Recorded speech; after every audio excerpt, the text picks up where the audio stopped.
चिपळूण शहरातील भर बाजारपेठेतील एक सुपरमार्केट अज्ञात चोरट्यांनी फोडून पोलिसांची झोप उडवली आहे।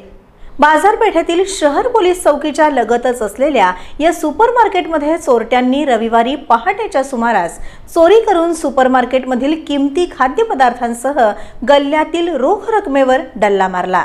सुपरमार्केटमध्ये असलेल्या सीसीटीव्हीमध्ये हे दोन अज्ञात चोरटे चोरी करताना टिपले गेलेत।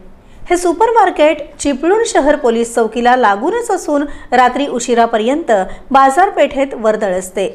सुपरमार्केट बरोबरच शहरातील सर्वात जुनी केशव अप्पाजी ओक यांची पेढी देखील चोरट्यांनी फोडली। मात्र यामध्ये चोरट्यांच्या हाती रोख रक्कम लागली नाही, परंतु सुपरमार्केटमधील खाद्यपदार्थ आणि गल्ल्यातील काही रोख रकमेवर डल्ला मारून चोरटे पसार झाले। त्यामुळे चिपळूणात एक मोठी पेढी आणि रस्त्यानजीकचं सुपरमार्केट फोडून चोरट्यांनी पोलिसांसमोर आव्हान उभं केलं आहे।